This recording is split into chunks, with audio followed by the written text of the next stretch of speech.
Waj, how are you? I'm very good. Pleasure to chat with you again. I think I've seen you in like a few different countries actually, like rather than like here in the UK. Yeah, no, definitely. I think we saw each other in Dubai at the Berachain Polygon party. We saw each other in, was it Hong Kong? Brussels, maybe? Brussels, Hong Kong, Yeah. Denver. I didn't go to Denver. No, it wasn't Denver? Okay. No, Must have been someone else. either way, like lots of different places. And it's always one thing that I really love about crypto in general is that like you meet all of these people from online that you've had like internet connections with, and then you see them in real life on your like world adventures when you go from conference to conference on the circuit. So yeah, I like that a lot. Yeah, definitely. I mean, it's even more exemplified in Berachain, right? Because like you're interacting with all these like bears every day, and then like suddenly like you go online. Oh wait, you're Winnie the Pooh. Oh wait, you're Black Bear or whatever it is, right? It's super surprising, right? Yeah. And I think one thing I've noticed is that especially within Berachain, like the builders come from all kinds of backgrounds, all kinds of ages. And like I think they all have this kind of unified belief in Berachain, so I think that's like really, really interesting to me. Yeah, no, we've definitely got a few early risers here in the Berachain ecosystem. But yeah, what did you want to talk about today? You wanted to talk about... So I thought the audience who are watching today, I thought they'd get some benefit if they learned a little bit about the two different protocols that we've been working on over the last few years. Get a little bit of an idea of what they are, how they work, and how you can use them. So I thought it'd be more of like an overview, but also like a chat, kind of just a discussion between you and me about kind of what we've been working on and how things are going. So for those who aren't familiar, I've been working at IVX for the last couple of years, having a more CMO kind of role at the moment, whereas yourself, you've been working, you're the co-founder, I should say, of Oogabooga. So I guess first things first, maybe we should start with like why these protocols even existed, and then maybe going into a little bit more depth. And maybe you want to kick things off there. Yeah, no, 100%. I can get started. So previously I was building a protocol on Ethereum, or it was a fully on-chain order book protocol for EVM. It did rather well. Technologically, it was pretty flawless, but we struggled to find PMF. And I think that in crypto, if there's no PMF, your product is basically defunct, right? It's no matter how technologically wise, how good it is, if there's no PMF, it's very, very defunct, right? And so when we were trying to save that project, we found Berachain. And when we found Berachain, we were like, okay, what can we build? This is like a very, very new chain. There's not really anything being built on here yet. What is the thing with the most PMF that we can build right now? And it was the aggregator, right? And with the aggregator, right, no matter whether it's like DePIN, social fi, refi, sci-fi, like any fi, right, you've got to make swaps, right? I feel like if any investor or anyone asks me like, what is your total addressable market, I just say like everyone, every single user on Berachain, right? There's no way you come to Berachain without making a swap. And so that's like part of the reason why we're building Oogabooga, because it is the perfect PMF in my opinion. We don't have to waste time trying to look for PMF. It's already established. What about IVX? I mean, just before we go into IVX, I think what would be good is just kind of explain in a sentence or two, like to those who don't know what Oogabooga is, like what it actually is. 100%. So Oogabooga is the equivalent of Jupiter on Solana. It's kind of that's the kind of relationship that we're trying to establish, right? If you want to make a swap, you come to Oogabooga. But in technological terms, it's the liquidity aggregator of Oogabooga. Sort of like we've integrated the liquidity sources of all the DEXs, all the bonding curves, all the sort of like interesting ERC4626 wrappers that you can change into. Technologically wise, we sort of segregate it into three ways. The tier one is sort of like your standard DEXs, AMMs, sort of V2, V3 forks, maybe an order book here or there. Stuff that like very standard aggregators will integrate. In tier 2, it's sort of like the wrapper. For example, going from ETH to STETH, and then including that WETH to STETH, and including that sort of route into the aggregator itself. And so not only looking for the WETH liquidity, but also the STETH liquidity. That is sort of like a tier 2 route in our opinion. And then tier 3 route, the hardest route to integrate is the very, very sort of like custom integrations, like protocol specific logic, such as opening a position on a lending market to get the LP receipt token back, or opening a position on a single-sided AMM DEX and then getting that LP receipt token, and then looking for that LP receipt token liquidity. That's sort of like a brief overview on Oogabooga and sort of how we sort of view integrations. I think one thing that I originally thought a long time ago is that like aggregators are fairly simple to build because you just kind of connect APIs from every single DEX. No. But of course, like I think only after studying it in a lot more detail that you realize that those second, third, and fourth order kind of integrations like are the real USP. I think that aggregators have, and I think so far you've done a really, really good job with it. Well, thank you, Waj. No, I think I think the most common misconception is that people think that you can just go to the DEX or go to the liquidity source and just get me a quote, call that function, and then compare it. No, that's kind of like what a MetaDEX aggregator like DeFi Llama Swap can do. They can just like compare all the quotes and then literally do, if this is bigger than this, then use this, right? But with us, we have to like literally fully understand like the full intricacies of how the liquidity is modeled. Where, like, for example, if it's a V2 or V3 fork, if it's a V3 fork of Uniswap, you need to see exactly where the liquidity is mapped out in all of the different ranges, and if you make it like a 10 bip swap, how that's going to move the liquidity, and then like make all of those simulations off chain. Why do you think like aggregators were the one thing that you thought would give you product market fit? Like out of all of the things in DeFi to build, you built something to do with order books before. Why did you decide, why not build a DEX itself, especially because of like at times the premium that DEXs can have as well, as a builder? Why would you go for the aggregator? I'm interested in that specifically. Yeah, I think everyone in DeFi wants to save money. I don't think anyone doesn't want to save money. I mean, actually not just applicable to DeFi. I think everyone in the world wants to save money. Yeah, of course. And so when you tell someone, okay, if you can use this platform and you can guarantee that you will find out if there's a better price, why would you not use it? It's like booking flights, right? If you could go directly to British Airways versus using Skyscanner, you can see like the 50 different other like airline providers. Why would you not do that, right? Why build an aggregator for DEX is what I'm saying. Why not build an aggregator for money markets, or an aggregator for Perps, or an aggregator for something else? Yeah, no, that's interesting. I think we've seen a few aggregators being built out for Perps in the past year. A lot of them have pivoted just because they couldn't find product market fit, because it's very, very hard to integrate Perps into an aggregator. You have to, a lot of these Perps, you have to like deposit into it first, and then you can make the trade. And so that like sort of like abhorrency on the UX significantly reduces the willingness of the users that want to use it. And whereas with like a DEX aggregator, it's like you don't have to deposit. It's just you approve swap. Like people are used to that UX. It's a good UX. You know what I mean? Yeah. Okay, that makes sense. One thing that I haven't actually seen, apart from one or two examples, is like an aggregator for money markets. That would be pretty interesting as well, especially maybe on Berachain, because there's so many of them as well. I don't know. I mean, an aggregator of money markets on Berachain would be very, very interesting. Did you see the Morpho governance forum post? Yeah. I was pretty excited about that actually, because I think Morpho have like really customizable features that I think other money markets don't offer. And I think one of the things with Morpho is that you can really list those long tail assets as well if you wanted to. And so I think like that is much, to me anyway, it's more interesting as a user, as a retail speculator, and someone who loves altcoins and long tail assets to use, rather than, let's say, a kind of bog standard thing like Aave. And Aave is not bog standard, by the way. Like obviously Aave is very complicated and intricate, and has a lot of safety in mind as well. And Aave is obviously grown to become like a $20 billion plus TVL product.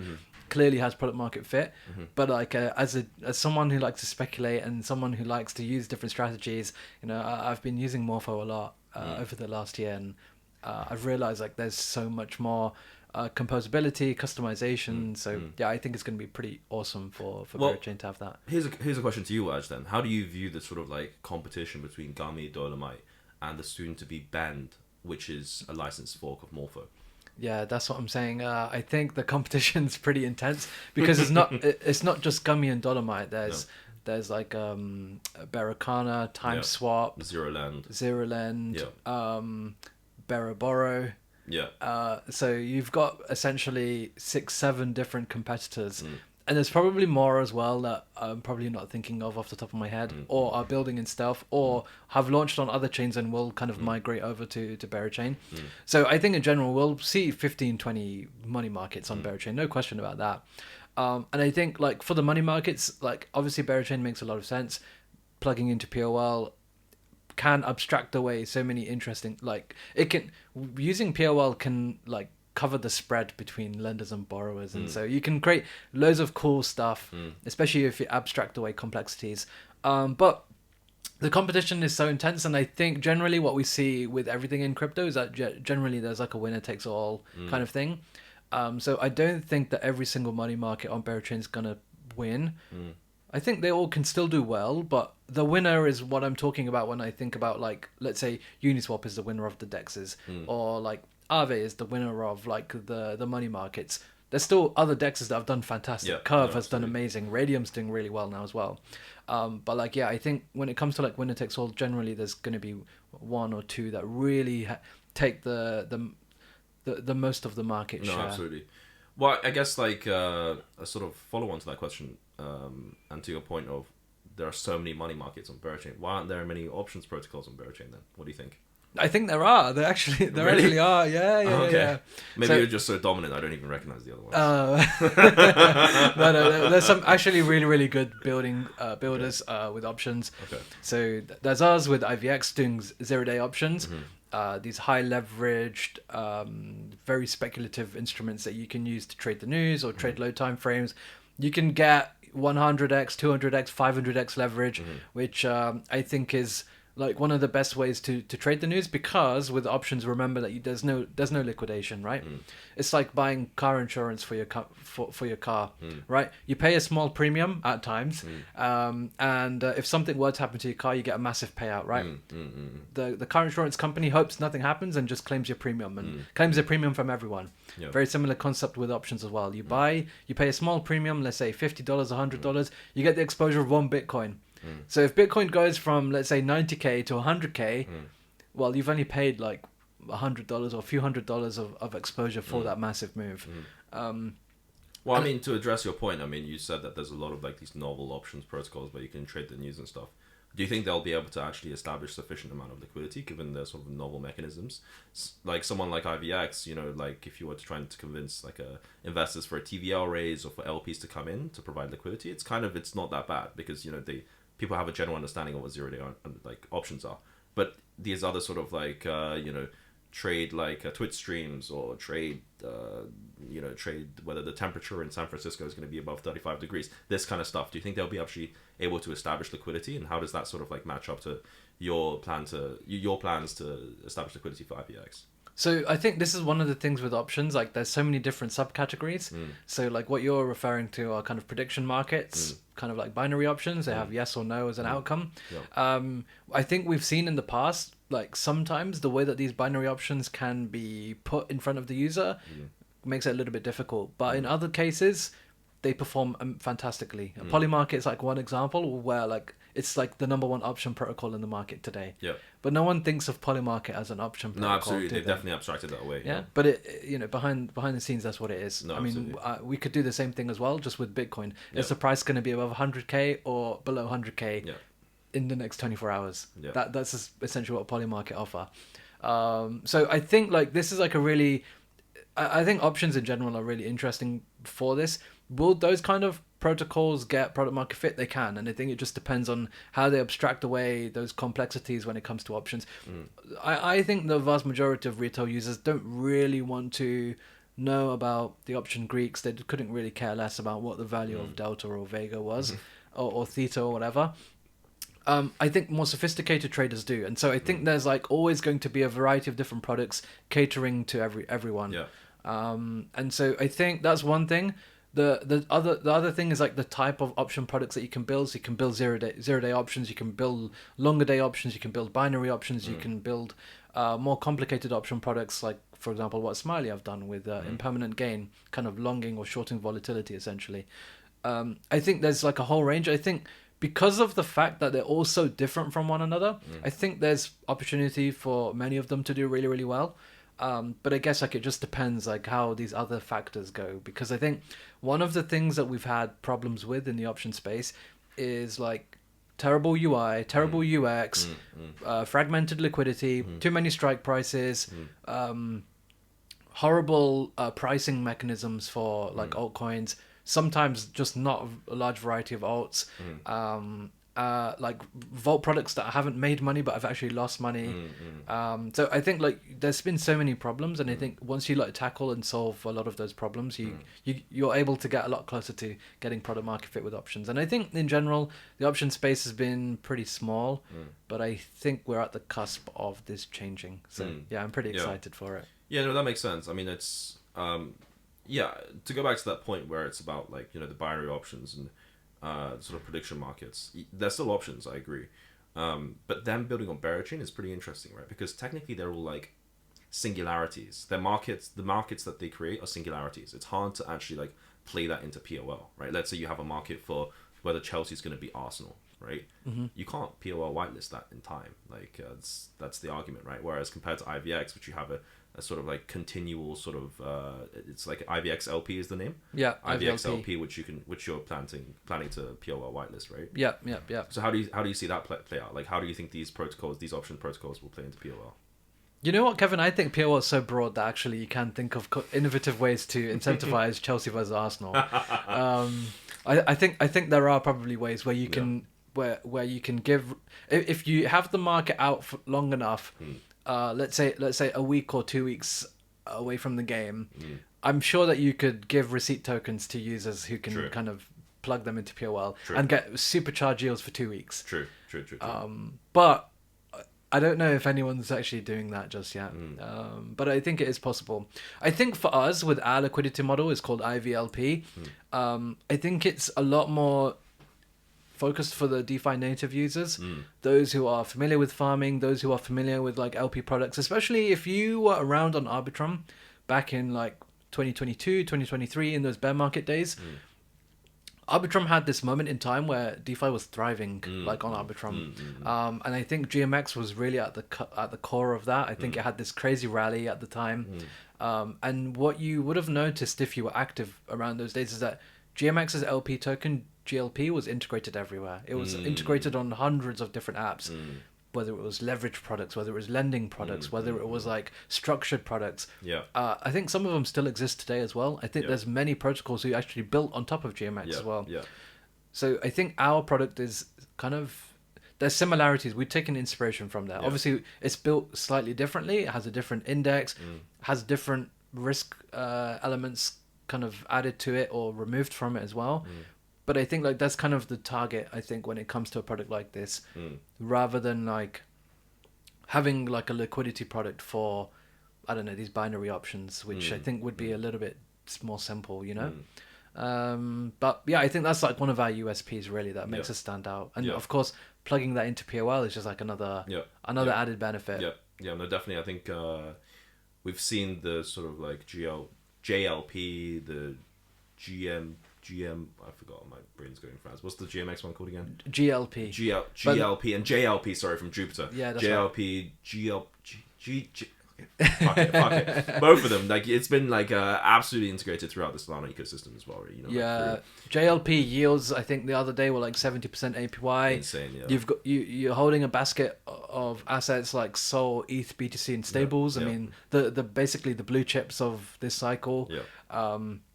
It's integrated on like money markets like Camino, where you can kind of loop up.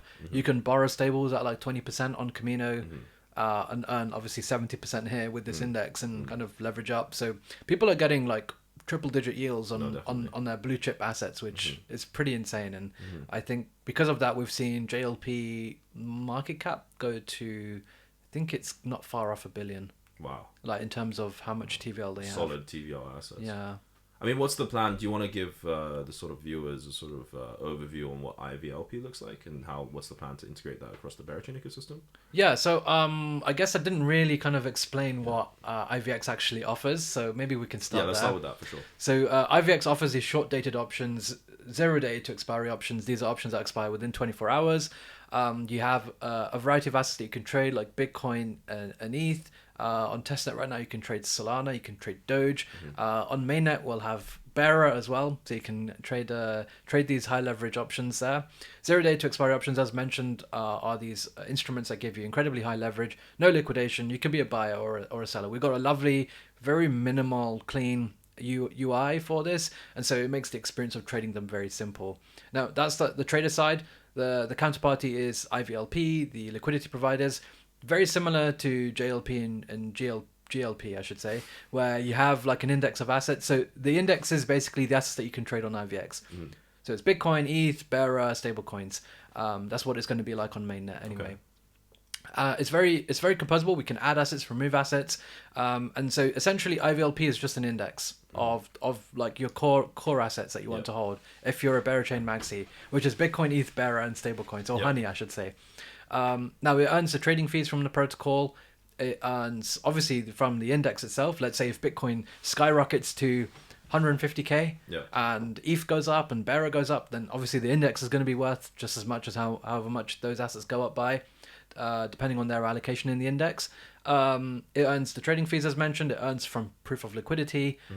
It'll also earn IVX tokens, which are going to be in some interesting format actually. And will also earn from some of our partner protocols too. Okay. So IVLP should be a pretty monster of an instrument actually when you add all of those rewards together. Tell me more about the IVX interesting token part.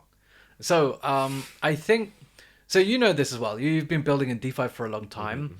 That there's farmers like me, you know, I have a series called Farms of the Month where I basically showcase all different farming opportunities. And what do I like to do?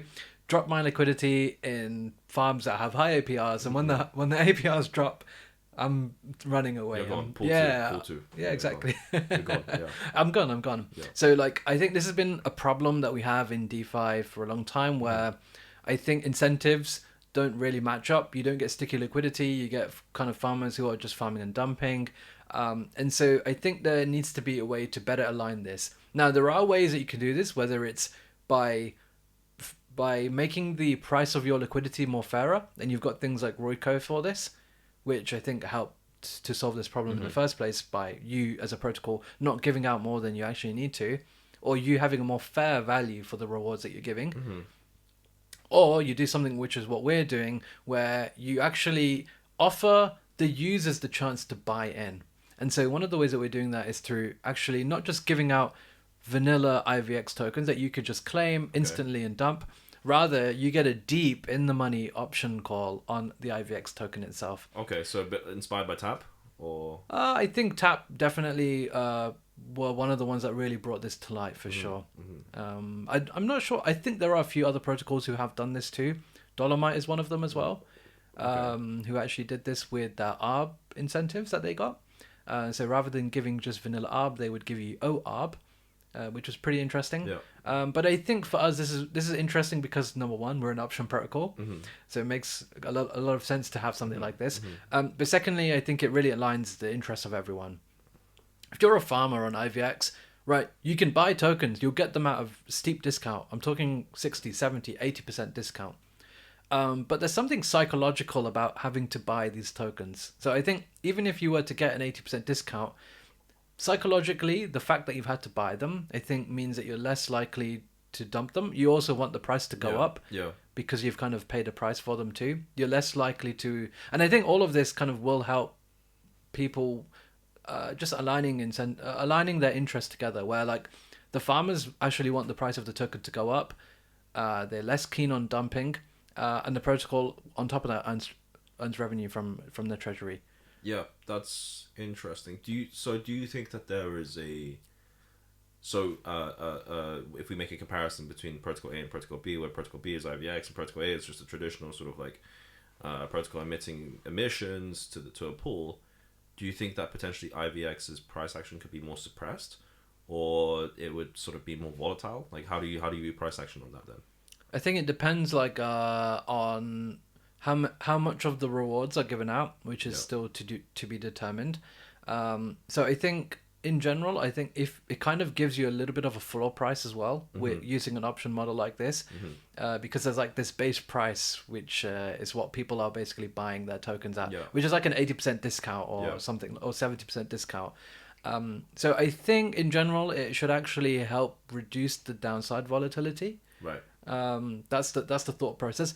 In reality, like it remains to be seen, because I think not all, obviously this is just one small portion of the total IVX token. Right. Not everyone is going to be getting their tokens from farming, right? Right. Some people will be buying on the open market. Some people will be, getting rewards from other sources. There's obviously investors involved as well. So I think I'd like to think that it will reduce the downside volatility, but these are altcoins. This is a crazy market as well. So yeah, when I say reduce volatility, I'm sure there still will be volatility. Yeah, no, that makes sense. I guess that's compared to a traditional protocol. Whereas if a farmer could have taken the emitted tokens and they could have done whatever the utility of that token was possible, right? For example, stake it or LP it further into a different pool. But because IVX, it's like a call option on IVX. Does that still propagate over? Yeah, it should do, because you'll get your call option, you'll get the chance to buy these IVX tokens, right? And okay, fine. Let's say the price is $1, right? And you get the chance to buy them at 20 cents. Right. Now you've got your tokens, but you've paid a small price for them. Right, but are people trading the call option itself, or are people redeeming it and then trading them? People should be redeeming it and then trading it. Redeeming it and then trading it. Yeah. What are the call options represented in? Sorry, what do you mean by that? Like ERC20, NFT, what is it? I think that is still to be decided. I don't know if we can say that just yet. Right. But Okay. yeah, I think there's always cool things that you can do with them. I remember with Dolomite, the oArb, you could actually trade that as well. Yeah. So the option contract could be traded, and Yeah. I remember ARB was $1 or maybe $1.50, and oArb was trading at a 50% discount. Yeah. Which ultimately would redeem into the ARB token after a period of time. Yeah. So it's really interesting to see the theta value of the option kind of bring itself to fruition there, because as you get closer and closer to expiry, the oArb value would go up in comparison to ARB. So I think there's cool stuff that we can do there as well. But you'll hear about that in due time, I'm sure. Okay. Well, IVX will be live day one, right? I really hope so. I think maybe we'll see kind of how day one goes, and then but I think otherwise, the product's ready. So yeah, we're just waiting for mainnet, I guess. You guys doing anything for Royco or Boyco, should I say? Yeah, we're planning to. Yes. Okay. How about you guys? Well, we're a DEX aggregator, so we don't really have any TVL, so it's nothing really connected there. Sub products? There are a few sub products that are coming out, though. There are a few sub, but I can't say anything about that just yet. I thought there might be a lot of people listening who don't actually know what Royco is. So do you want to kind of explain that a little bit and how Royco works? Yeah, I mean, I think I can. Probably not the best one to explain it though, because I haven't really deep dived into it because we don't really use it. But I think the high level sort of overview is that Royco allows you to connect liquidity providers and protocols in a decentralized way without intermediaries, cross-chain. I believe they just did a partnership with Enzo, right? Connor and Enzo just joined the group chat between us and Royco, and I was like, what are you doing here? Did you get acquired? And he was like, no, we're just a partnership, so super surprised. But it actually makes sense because Enzo also abstracts away all the sort of DeFi actions that need to happen, right? So I think one of the flows, correct me if I'm wrong here, that can happen is, for example, let's say you have some money on Ethereum mainnet and someone on, I think there's proper terminology for this, but someone on Berachain, like a project on Berachain is like, hey, we have this opportunity, we'll emit X amount of tokens if you deposit and lock your liquidity on Ethereum mainnet, and Royco will handle the bridging and sort of depositing it, and then the rewards will go to your wallet, right? Yeah. So it's kind of like a what's the word they use? Liquidity market, right? Yeah, I think it's a marketplace for liquidity. Yeah, exactly. Yeah. I think you explained that really well there. No, I think that they're super innovative because it's not just applies to token emissions. They sort of applies to points, any off-chain things as well. I know Smokey invested in Jai as well. That guy's super bullish. I always read his tweets. Super smart guys for sure. Yeah, and I think the main benefit really is that for a protocol, I think you get a much fairer price for your emissions, and secondly, you can lock TVL for 3 months, 6 months, 12 months, and I think you've got that. You might want to pay a bit of a premium for that, but at least you've got that in mind that your TVL is not going to just run away when the next opportunity comes if it's locked, which I think is a nice thing for protocols to have, that kind of safety thing in mind as well. Well, yeah, no, I think that my biggest sort of why I'm so bullish on it is because I think that liquidity is not there is no sort of bias on liquidity. Liquidity is liquidity. Money is money. Okay, it's not like the comparison between a TVL raise and a fund raise is that on a fund raise you want Polychain, you want A16Z, you want Sequoia, right? But in the end, they were just giving you money, right? Maybe they'll bullshit you with some value add or whatever it is, right? But at the end of the day, it's just money. But people care about the optics, right? People care about who led, who participated, which angels participated. But with liquidity and with TVL raises, there is no comparison. Liquidity is liquidity. If I have $500 that came from this address versus $500 that came from this address into my LP pool, there's no difference. Is there not a little bit of a premium if let's say A16Z decided to LP decided to LP in IVX? I think I'd be posting about that a lot. You get my point though. I get your point. I think it's definitely like sort of like opened the realms for protocols that didn't have the rails to access private TVL raises, talking to like funds and talking to like investors and people that don't have that network. Especially it applies to like fundraising as well. I found like if you're not in, like you could build one of the worst products in the world, but if you are in that sort of like fundraising and investor circle, it's so easy to raise because you just know everyone, right? You just hit up everyone. Yeah, hey, I'm building this, but it's a shit product. No one cares. Like half the time, like any VC like looking at your deck is only going to look at it for 15 seconds. They're only investing in you, not the project. Yeah. Right. Yeah. So it sort of like completely opened that rail for people that previously couldn't do the private TVL raises to do like a completely like a public one, have access to that, in my opinion. How good do you think the yields will be like through Royco? I think that it's definitely going to have to be Aave. I think Aave is definitely the standard right now. I've seen a lot of TVL raises these days, like private deals being sent through Telegram, forwarded messages, whatnot. And sometimes anything under 20% is just laughed at this point. Because you could just get that from depositing USDC on Aave, right? And just moving that around with their like swap function on Aave, right? Moving from USDC, USDT, Go, LUSD, whatever it is. So anything under 20% is, I don't think it's going to... is really going to be sort of like functional here, in my opinion. I think that's pretty exciting. It's going to make farming really fun again. No, yeah, definitely. One thing that I've noticed actually in the last few weeks, especially with the way that the market's been as well, is that rates even on Aave have skyrocketed. Absolutely. So I think a few days ago I saw USDC at 50%. Yeah, that was insane. Yeah, because everyone's trying to leverage up and borrow out, right? Yeah. And so I think some of this comes from Athena stablecoin. Yes, because they ported Caxes over to basically DeFi, right? But I think it will all about eventually. But I do think I do think Athena will probably end up being on Berachain too, and so I do think like it's going to be pretty interesting because if everyone wants to get leverage on it, I think we're going to see a lot of borrowed assets, a lot of people wanting to borrow USDC or Honey against these assets, and then I think the base yields are just going to go up to 20% plus, I think.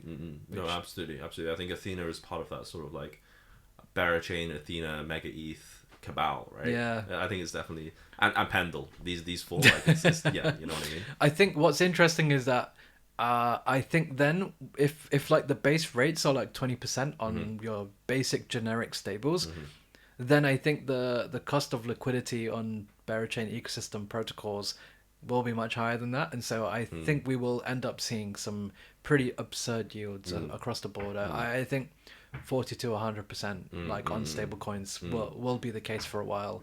Of course that won't exist forever. Eventually we will see an unwind of leverage, and eventually we will see people kind of close down their borrows, and so the utilization will go down and the yields will go down too. That might be a bit messy when that happens, but I think it's going to be fun whilst it's around, and it's around right now actually, even on other chains outside of Berachain. No, yeah, but absolutely. PWAL is just going to make it go to another level. Yeah, I mean it's just like the added amount of rewards on top, right? Yeah, so it'll be fun. Okay, let's move back to Oogabooga and kind of talk a little bit more about what's coming next. So I think everyone right now, they can play on the testnet, they can do their swaps. I think your UX is really lovely, actually. I think it's one of the best on Berachain. Thank you. And I think you actually really enjoy using the app. I think it's one of the apps that I've enjoyed using a lot of, especially because like firstly, it's a simple and clean UI. You can kind of visualize what's happening with your orders. But I think what I'm most excited about is kind of the subproducts, because I think, look, if you look at like DEX aggregators, and I think this is something that I covered in one of the videos that I did covering you guys, like there's a wide variety. You have like your 1 inches or your matcha or your 0x, and many others. And then you have something like Jupiter, which I feel is quite a lot different. And so with Jupiter, I think one of the things that really stands them out are these subproducts as well. The likes of what we just mentioned with their Perps market, JLP. They have DCA, limit swaps, and all kinds of other things as well. So I'd love to kind of let the viewers like learn a little bit more about kind of that sort of stuff. No, definitely. I think that a DEX aggregator is one of the best stepping stones to get yourself into an ecosystem, because as I mentioned, everyone needs to make a swap. And then once everyone sort of gets used to the UX, the flow, the branding, the feel of your brand and your project, you can branch out to so many things. Yeah. For example, Jupiter, they launched with the aggregator, and then they went and did like JupSol, which is like, I don't know, 800 mil to 1 bill in FTV now. Which is an LSD, which is completely unrelated to an aggregator. They did the Perps, which has generated like 200 million fees to date, which is absolutely insanity. Like, that's insane. They did like Ape Terminal, and most importantly, they did the Launchpad, right? And if you think about Launchpad and aggregator, like, is there any connection there? Probably not. But because they were able to leverage their brand, they were able to like execute that so well. We're not going to do a Launchpad, just as a disclaimer, because yet. No, never say never. no, we're not doing Launchpad. But I feel like, to address another point that you made, was sort of like the side features that DEX aggregators make, DCA, limit order, multi-asset swap, stuff like this. Once you have the base infrastructure of the DEX aggregator, which is essentially like plugging into every liquidity source and being able to model all of that liquidity into like a unified model, these features are super easy to build. DCA is super easy to build. Just use a keeper or however you want to do it. And then you can do like limit orders. You can do multi-asset swaps, stuff like this. You can put on like advanced trading modes and stuff. Like, these are just like side features. But once you have the base of the DEX aggregator, everything else just comes like super smoothly. Aside from the DEX aggregator, we're also working on some other side products. But I can't reveal anything about that just yet. That sort of are in parallel to what Jupiter did to their expansion. Going to like the Perps, going to the LSD, going to the Launchpad. We're not doing a Launchpad. Whatever it is, right? Okay, so I think what we'll eventually see is that you're not just going to be kind of this standard DEX aggregator like we see with a lot of the EVM DEX aggregators. I think there's going to be lots of interesting kind of subproducts that may not even relate to swaps, if I'm understanding that correctly. Yeah, no, absolutely. I mean, I think the thesis behind that is like, let's just talk tokens, right? Like, I think Drupe is like 10% of Solana's FTV. Like, if I remember correctly, it's like last time I checked, it was like 10 bill FTV for Drupe, and then like Solana's FTV is like 100 bill. That's an absolute abnormality for DEX aggregators. Like, 1 inch is at like 300 mil FTV, Paraswap like 50 to 100, 0x like 100 FTV. I freely shit on these DEX aggregators. I don't like them. I don't like them whatsoever. I mean, like, the utility of the token is purely just governance forum. Like, I mean, like the last like post on the governance forum of 0x was like, I don't know, like 4 months ago. The same with 1 inch. What's the utility of Jupiter's token other than the same thing? Well, no, because they have the Launchpad. They have like everything that combines there, right? But the most important thing is, like, for us, the way that we've set up the token, it's essentially a revenue share of whatever comes into the Oogabooga set of products, right? So the more products that we launch, the more revenue that accrues to the token, and then therefore, sort of implied higher price action or whatever it is, right? Interesting. Yeah, I think that's a good way to put it, really. Yeah. I'm going to ask a controversial question here. Okay. But why have you enabled revenue share with the token?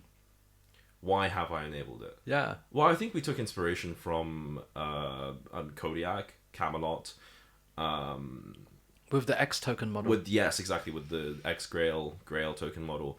The revenue share is only a part of it. So it's the way that it works is, you can stake your token and then you can allocate your token, but the modules are modular. Okay, the modules are modular, right? There's multiple modules, and that can be created infinitely, right? You can have a governance module, you can have the rewards module, you can have a boosted module, you can have a module for a separate product, right? And that sort of modularity framework makes it so easy for us to really turn the token into whatever it needs to be with these modules. As a trader, as like an investor, a speculator, do you think having revenue share caps the potential upside for speculation? Definitely not. No? Definitely not. I think a lot of the times these tokens trade based on feeling, not because of actually I don't think anyone's actually making the calculations. I think Grail went to a lot. Yeah, it did. Based on not even that much revenue. Well, I don't think there was a correlation. Yeah. There was maybe a tiny bit, a weak correlation, but it's sort of based on feeling. Yeah. Fine. Yeah. Interesting. From your Arbitrum days, you guys, I'm sure you remember. Yeah. No, I remember. I think Grail performed really well. I think it went to pretty high four figures in token price. So yeah, fine, interesting. I think in general, DeFi tokens now are getting a little bit more limelight. I think over the last year they haven't. So I think for kind of DeFi on Berachain, just hopefully we'll take it to another level. And I think from a speculator perspective, it's one thing that I'm really looking forward to, just dipping my toes in all these different protocols and their tokens as well, of course. Well, I mean, apart from Oogabooga and IVX, what are you most excited in terms of innovative protocols? What do you think? What do you think is the shining star? I think. Do you want me to talk about DeFi protocols, or do you want me to talk about Berachain as a whole? Well, let's start with Berachain as a whole, and then you can narrow it down to DeFi protocols. Because I think one thing that I love about Berachain is don't get me wrong, DeFi is one of my favorite things. I've been building in DeFi, and a lot of the education that I put out is all DeFi focused as well. But one of the things I love about Berachain is that it's not just DeFi; it's kind of got this mixture of other kind of types of crypto, whether that's gaming, whether that's, I think now we're actually seeing some AI stuff with Berachain, whether it's consumer apps, whether it's kind of memes. I think you kind of get a really nice balance across all of them, which I think you don't really see on other chains. Let's just say on Hyperliquid, I don't see many of these consumer apps being built there, or on Phantom, I'm not seeing what deep-in stuff is being built on Phantom. I think you do see this on the big chains, Solana, for example, or ETH mainnet. But they are 100 billion plus for a reason. So I think when you look at where Berachain is in the kind of ranking of layer ones, I think because of the fact that it's got all of these different interesting subcategories and actual real stuff built within them, not gaming, consumer apps, DeFi, all of these other things that I mentioned as well. I think it makes Berachain as a whole a really exciting place to be, for a speculator anyway. Right. Do you think sort of to go back to your example of Deepin? Yeah. Do you think that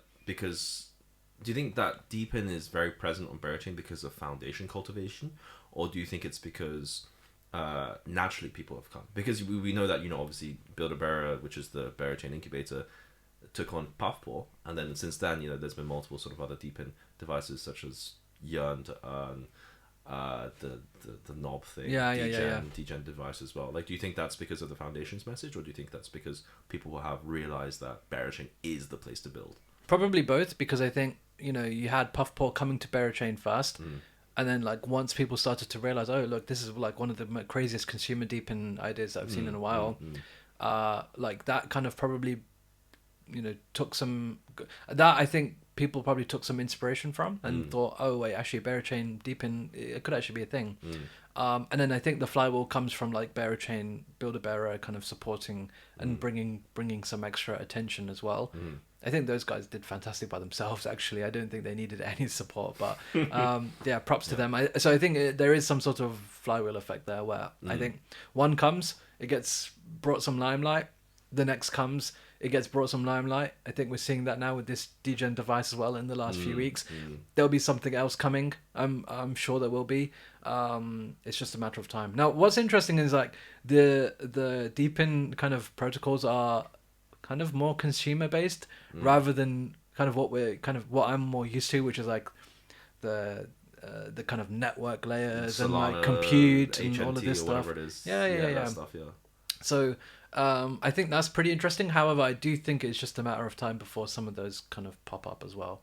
Like the network-based sort of. Yeah, compute I think networks. there was one called Halal Arak Bera or something like this. I'm not familiar with it. Maybe I'm completely muddling the words, but the Halal Telecom, the Telecom Bera thing. Oh yeah, you did. You showed it me the other day. Yeah. Oh, I thought it was a Memecoin project. It's a legit project. Yeah, so I think there you go. I think we will see just a lot of this stuff coming, and I think like some of the deepened stuff, like technically it's a bit boring, so it doesn't really fit with Berachain. But you can make boring stuff fun on Berachain, and I think like that's what we'll see. We'll see these deepened protocols or these AI protocols come to Berachain in like a really fun way. So I think that's, to answer your original question, was like what's interesting to you on Bera. I think that's one sector. These kind of these kind of boring apps that have become fun through like Berachain itself. Yeah. These kind of consumer based products. But I think at the core for me, like Berachain is a DeFi chain. Of course, there are other elements to Berachain too, but I think the DeFi on Berachain is the most exciting thing for me. Whether it's like the crazy games that we're going to be playing with the money markets, whether it's using these dexes plugged into POL and kind of playing those liquidity games as well as a farmer is something that I'm going to be doing a lot of. Whether it's kind of more of the derivative side of things, playing with option products, playing with perpetual products, playing with structured products, vault products, kind of looping products. There's kind of so many different things coming. And then I think the last thing is that I'm pretty excited for is like the meme stuff. Yeah. Or like the protocols with significant memetics. An example is like Yeet, for example. I think I can't wait for that to absolutely. For me to actually lose my money in real life. Absolutely. But the meme scene on Berachain has actually surprised me. I would have thought there would have been more launches of pre-Berachain mainnet launch memes like on Solana or Base. Really? Like I feel like there's only 3 right now. Like you've got Plug, you've got Barome's Butt, and you've got the new one, the Kuba. These 3. Yeah. I don't think I can name anything else. I mean, you've got Henlo and you've got... No, I mean like that have already launched. Oh, that have already launched outside of Berachain. I would have expected people to like maybe like made it like an OFT standard and then like pre-launched it, but there's only been 3 so far. I don't know if you count HPOS as like a Berachain thing now as well. HPOS, yeah, I guess, yeah. I think that memes don't do well in most cases when you hype them up a lot beforehand. Yeah. I love memes that are more organic and just launch out of nowhere and like everyone gets an equal chance to like get in. I think that's like part of what I really enjoy about memes. So I think like a lot of people probably recognize that too, and so I think people are going to make a lot of memes. But once the chain is live. Well, to address that point, I mean like about like everyone having an equal chance to get in.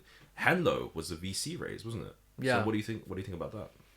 I think it's interesting because it's like built by the honey jar, basically one of the core pillars of the Berachain community, I think. So it's interesting for that. But in terms of like VC rate, I think this is one of the things, right? Henlo isn't like a pure meme coin, if that makes sense. Your pure meme coins are the ones like Dog with Hat, which just launched out of nowhere, had instant virality. Like everyone just looked at it and thought, look, it's cute. Like the Dog with Hat is cute. Like I'm gonna buy it. That's kind of like your organic meme. I think this is like a less kind of organic because like a whole team behind the honey jar, and they're going to try and build like all kinds of integrations and products with it. So I don't think Henlo is like your typical meme coin. I think it's actually more like you could argue like a bet on the honey jar itself. That's interesting. So it's more like a community coin rather than a meme coin, if that makes sense. How do you think it compares to Hyperliquid's Per? Yeah, that's interesting because if you actually notice, like Per hasn't actually performed that well actually. If you think about it, like Hyperliquid trading at like a $12-15 billion that's insane. Like FDV, and it's like the meme coin made by the team themselves that they airdrop to everyone. It's trading at like 200 million or something like that. I mean, I would think that it would have been a little bit higher, but I think maybe part of the reason is because Per can't explode out to retail because it's like really entrenched within the Hyperliquid ecosystem. Well, that's interesting because I mean we've seen like Andrew Tate buying Hype. Yeah. So I think Hyperliquid is actually like that really surprised me. Yeah, it did surprise me. When Andrew Tate was buying Hyperliquid like tokens, like I was like, what? That did surprise me. But I think like if you go on TikTok, right, you see people making videos about Chill Guy, and like you see people talking about like Shiba or Doge or like Pepe or like these kind of memes, which I think are these more organic type of memes that just kind of launched out of nowhere and got virality. Whereas like I think these are more sophisticated, like the likes of Per is more sophisticated. I'm sure Per is going to be integrated in a lot of different DeFi protocols when Hyperliquid EVM launches. Similarly with Henlo as well. It's not like those kind of memes. It's more of a I don't know what the word that utility I used to describe. Meme? Yeah, utility meme or like I mean the like the Honeyjar, they're a community protocol, right? So it's more like a community meme. So I think it's a little bit different. I mean, I think they'll all do well either way. Yeah, that's interesting. What are some of the exciting use cases for Henlo do you think could plug into? Like, what kind of like DeFi protocols do you think Henlo could plug into? I guess it would be like your standard stuff, providing liquidity. I think it would be kind of getting loans against it. I think it would be trading derivatives on it, whether it's perps, whether it's options. You think there'll be leverage on Henlo? Yeah, I think so. And I think leverage with Memecoins is always better to use an option rather than a perp. Why is that? Why do you think?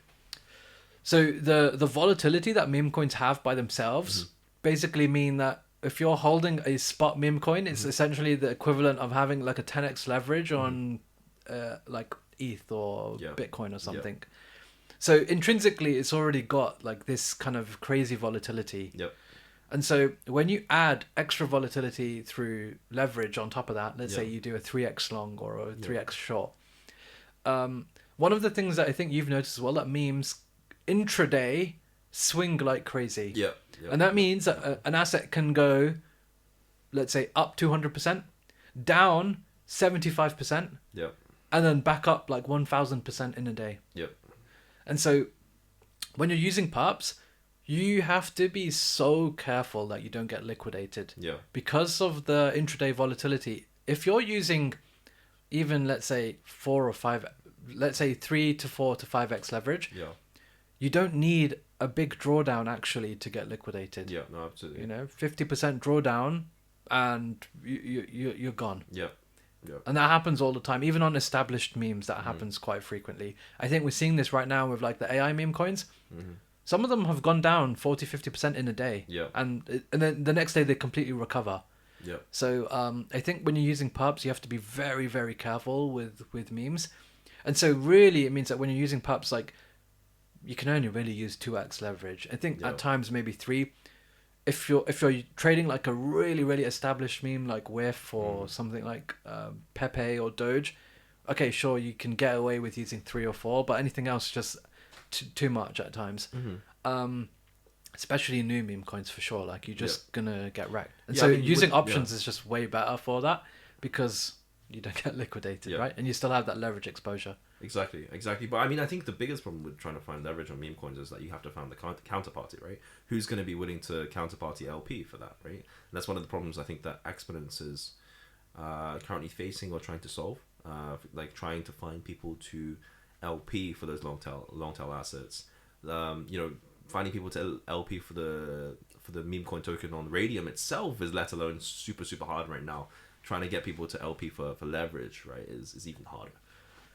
I think if the fees are high, it's doable. So one thing that I've been doing over the last couple of months is LPing on Radium a lot. Purely because you can get 10-50,000% APRs, which like really adds up. You got to know what you're doing though. You got to really. Yeah, you have to actively manage them. That's the thing. So like, I mean, I'll show you on my phone after like some of the LPs that I have on Radium and like. The APRs are absolutely insane. But yeah, it is something that you have to like actively manage. There are market makers who are kind of entering meme coins now. I think Wintermute are deep into meme coins, which is pretty interesting.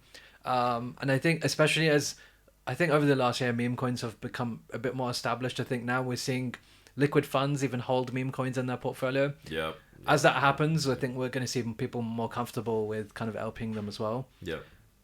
As long as the APR is good enough, I think people will do it. Yeah, it balances out. But the APRs have to be pretty high. I mean, like on Radium, like people are paying 2% fees for their swaps, and that's the only way that they're able to get it. I mean, that's the thing, right? I mean, like with me, like if I'm buying Memecoin, like I'm fine with a 10% price impact. Yeah. I'm fine with that as long as I get the entry, right? Yeah, exactly. And because the thing is that your upside is like 100x, maybe 1000x even. Exactly. 10%, you can get 10% candles in like 1 second, Yeah. But that sort of craze for people to make money is where protocols such as just an example, like DEX aggregators or swap execution facilitators can really take advantage of it, because like if someone doesn't care about the 10% price impact, they're not going to care about the 1% fee. No, they're not. You're right. So I think there's a big market for Memecoin infra. Yeah. And so I think you guys will be at the forefront of that on Berachain. It's definitely part of what we're looking at to do as well. So yeah, I think it's going to be fun. No, definitely. I'm very, very, very excited. Very excited. What about you in terms of like your favorite apps on Berachain? Your favorite apps that Oogabooga's integrated on Berachain as well? I think that would be nice to hear about as well. I think I talked about mine like being Memecoins, the consumer stuff, and DeFi, but like would like to hear yours, and also like how Oogabooga like plugs into all of them as well. Yeah, no, I think my viewpoint is very, very similar to yours. I think that with every chain there is that one protocol that sort of takes that entire chain to Valhalla, and that is what the Build-A-Bear accelerators or Build-A-Bear incubator is trying to find. I think we saw some new projects such as like Yunt, and there's one called Stable Hold. There's one called there's Holy Held. Holy Held got Holy Held, yeah. They're big already. They're already big already. They already have the VASP licenses. I believe they're in the process of like the EMI PSP licenses, and those licenses are super powerful. Like if people don't know, the EMI PSP license basically gives you it's electronic money license for the EEA region, which is the European Economic Area, which allows you to like basically issue like cards. And essentially at that point you're a traditional bank, and then you can charge interest, and then you can take that money and then run strategies on it, and you can give it back, and at that point you just like it's very, very, it's flowing, it's nice. But I agree with you. I think the path pool is definitely something that is innovative. I've never seen it somewhere else. Stepan went to like a couple bill, a lot last cycle. I mean, if path 4 does the same thing, it's gonna take Berachain along with it. So that's something I'm definitely. But would that be the number one app in your opinion? Like that's gonna take, like be that superstar app that every ecosystem like wants or has? Yeah, no, I think so. I think it's there's a lot of like there's a lot of like interesting smaller projects building, like sort of like 1-person, 2-person teams building very interesting novel mechanisms on Berachain. But I mean like a large scale proper operation with a solid idea, VC backed, everything. That's path 4. I think path 4 really drives through there. Okay, and in terms of like Oogabooga and like the wider Berachain ecosystem, I think you touched upon this before actually. Some of the integrations with like the level 2, level 3, level 4 kind of integrations, but any that you want to kind of share and kind of talk about how they work exactly? Especially some of the ones with like novel liquidity mechanics. I think for us, like one of the nicest integrations that we can do really, really easily is 4626 wrappers, right? And ERC 4626 is basically a standard for vault tokens. You deposit some stuff into a vault, and then you get an LP receipt token out.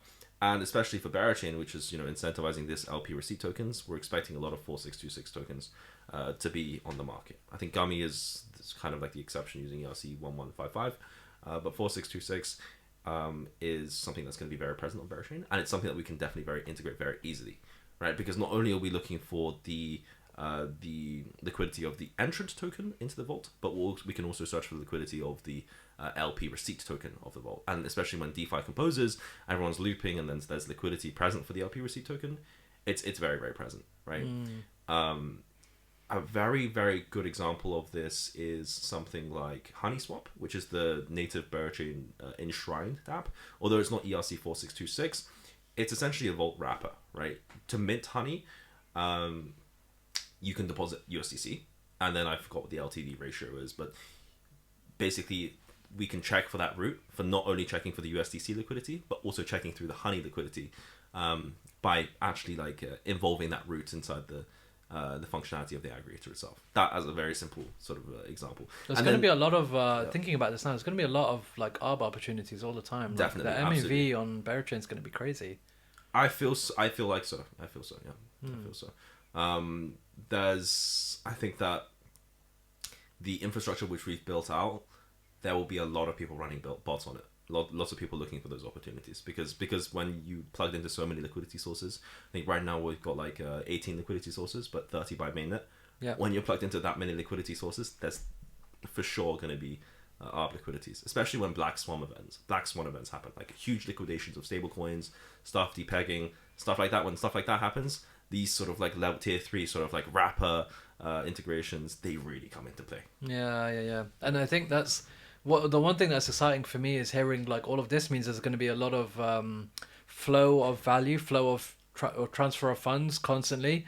That means that the staking yields are going to be much higher than normal as well. If there's lots of MEV, for example, which means more rewards and higher yields, which as a farmer I'm happy about. Definitely, yeah, me too.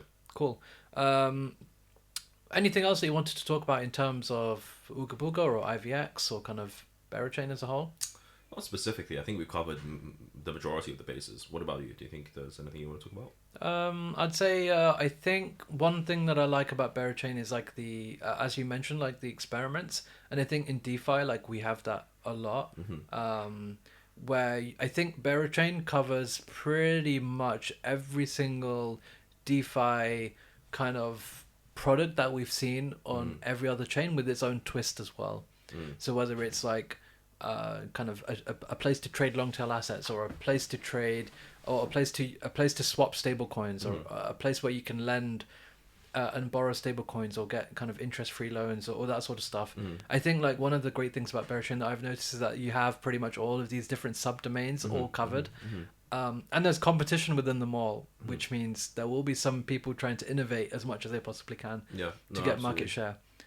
How do you think as a let's take the building aside.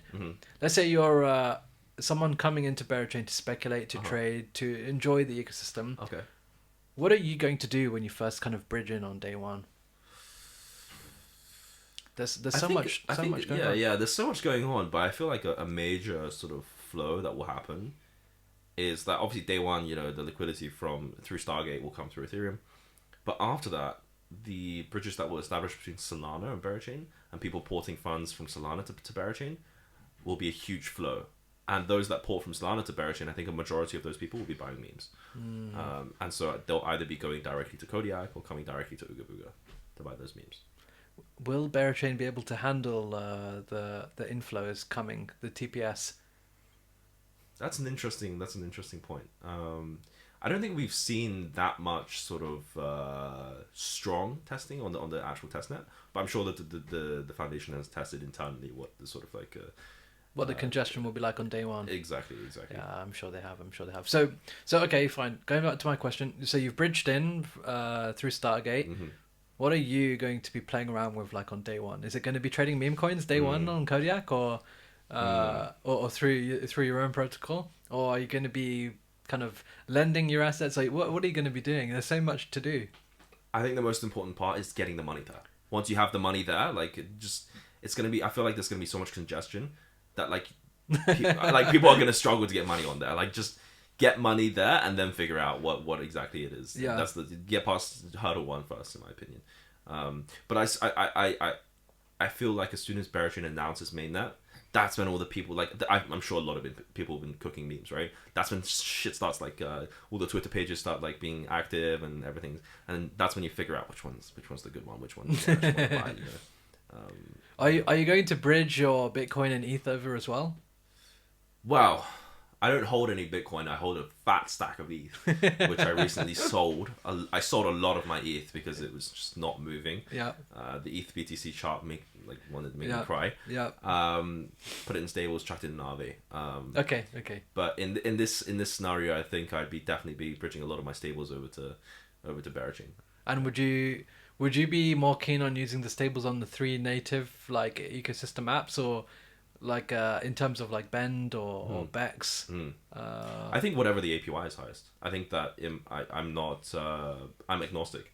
I'm really whatever the APY. I mean, I think that's the same for everyone. Like if Bex is offering 20%, but Kodiak is offering 60%. I think I'm going to go with Kodiak in this instance. I think what that means is IVX TVL is going to be up only. Okay, fine. Okay, I think it's going to be a pretty exciting time. I don't even know what I'm going to do. I haven't made a plan or anything like that, but I know I have kind of in my mind like a few apps where I think there's big upside, and so I'm going to be playing around with those. But maybe we could talk about them in another episode, another podcast that we do. Definitely. Cool. Otherwise, nothing else on my side. I think that should wrap it up nicely. Yeah, let's wrap it up. Cool. Thank you everyone for tuning in, and we'll do some more episodes pretty soon, I hope.